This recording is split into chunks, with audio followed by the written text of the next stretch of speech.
Chapter 13. Paghihiwalay sa mga dayuhan. Nung araw na yon, binasa ang law ni Moses sa harap ng mga tao.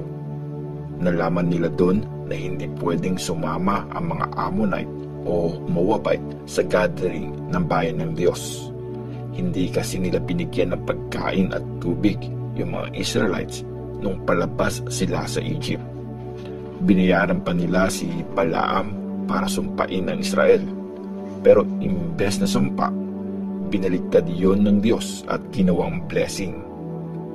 Nung marinig ng mga tao ang utos na binasa sa kanila, pinaalis nila ang lahat ng dayuhan sa lugar nila.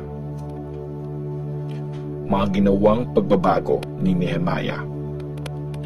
Bago nangyari yon, si Eliashib na isang priest at kamag-anak ni Tobiah ang in charge sa mga bodega sa temple ng Diyos namin. Pinagamit niya kay Tobiah ang isang malaking kwarto na dating taguan ng mga offering na butil at insenso, mga gamit sa temple, mga offering para sa mga priest, at 10% ng mga na-harvest na trigo, wine, at olive oil na binigay para sa mga Levites, musicians, at guard sa temple. Wala ako sa Jerusalem nung mangyari yon kasi nung pang 32 na taon ng paghahari ni King Artaxerxes ng Babylonia, pumunta ako sa hari para mag-report sa kanya. Tapos nun, pumayag siyang bumalik ako sa Jerusalem. Nalaman ko yung masamang ginawa ni Eliashib na pinayagan niya si Tobiah na gamitin yung isang kwarto sa temple. Galit na galit ako noon, kaya pinagtatapon ko sa labas yung lahat ng gamit ni Tobiah. Pinalinis ko yung mga kwarto ayon sa ritual.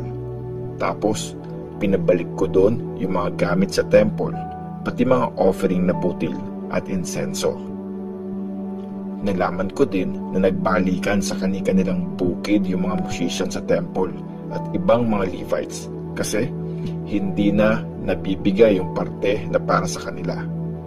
Pinagalitan ko yung mga officials at sinabi, bakit nyo pinabayaan ang temple?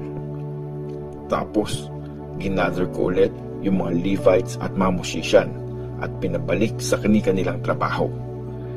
Dinala ulit ng mga taga-Juda sa mga bodega ng temple yung 10% ng na-harvest nilang trigo, wine at olive oil.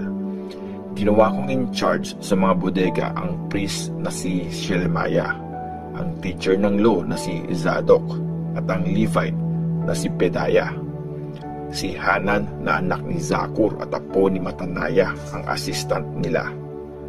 Mga tapat sila, kaya sila ang pinag-distribute ko ng mga supply para sa mga kasamahan nila.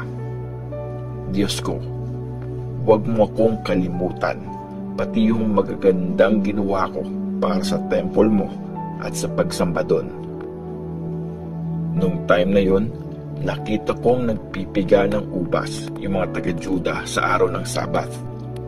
Yung iba naman, nagkakarga sa mga donkey ng mga trigo, wine, ubas, fig, at iba pang gamit para dalhin sa Jerusalem. Pinagsabihan ko sila na huwag magtitinda ng kahit ano pag-araw ng Sabat. May ilang taga-Tyre na nakatira doon sa city. Nagdadala sila ng mga isda at lahat ng klase ng gamit para ibenta sa mga taga-Juda at Jerusalem tuwing araw ng Sabat. Pinagalitan ko yung mga leader nila. Sabi ko, bakit hindi nyo nirirespeto ang araw ng Sabat? Masama yung ginagawa nyo. Ganyan din ang ginawa ng mga ninuno nyo, kaya hinayaan ng Diyos na mapahamak tayo, pati ang city na ito. Tapos ngayon, dadagdagan nyo pa ang galit ng Diyos sa Israel kasi di nyo nirirespeto ang Sabat. So inutos kong isara ang mga city gate pag gumabi na at magsisimula na ang Sabat. Tapos hindi yun bubuksan hanggang matapos ang Sabat. Naglagay ako ng ilang servant ko sa mga gate para walang panindang maipasok sa city sa araw ng Sabat. Kaya minsan, Sa labas na ng gate, nagpapalipas ng gabi yung mga negosyante at mga nagtitinda ng kung ano-ano.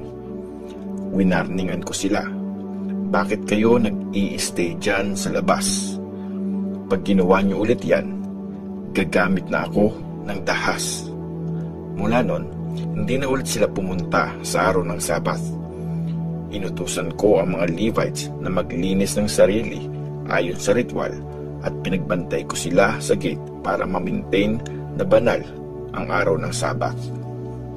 Diyos ko, huwag mo po akong kalimutan sa ginawa kong ito. Maawa ka sa akin. Alam kong grabe ka kung magmahal. Nung time na yon, nalaman ko rin na maraming Jews na nag-asawa ng mga babaeng taga-Ashdod, Ammon at Moab. Kalahati sa mga anak nila ay nagsasalita ng language ng Ashdod o ng iba pang language, pero hindi nila kayang magsalita sa language ng Judah. Pinagsabihan ko sila, sinumpa, hinampas at hinila ang mga buhok. Tapos pinag-promise ko sila sa pangalan ng Diyos na wag na silang mag-aasawa ng dayuhan, ganun din ang mga anak nila. Sabi ko sa kanila, dahil sa mga babaeng dayuhan, kaya nagkasala si King Solomon. Walang hari sa ibang mga bansa na kagaya niya. Mahal siya ng Diyos at ginawa siyang hari sa buong Israel. Pero ayun nga, nagkasala siya dahil sa mga babaeng dayuhan. Gagayahin ba namin yung ginawa nyo at susuway din kami sa Diyos natin? Mag-aasawa din ba kami ng mga dayuhan? Si Joyada ay anak ng high priest na si Eliashib, pero nagpakasal ang anak ni Joyada sa anak ni Sanballat na taga Beth Horon. Dahil doon, pinalis ko siya sa Jerusalem.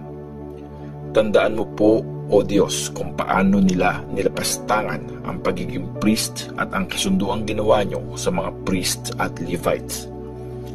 Nilinis ko ang mga tao sa lahat ng bagay na may kinalaman sa mga dayuhan.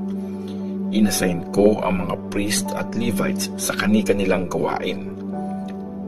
Siniguro ko din na may mga panggatong para sa mga handog na susunugin na dadalhin sa tamang oras, at tiniyak kong madadala ng mga tao ang unang ani nila. Diyos ko, i-bless niyo ako sa mabuting ginawa ko.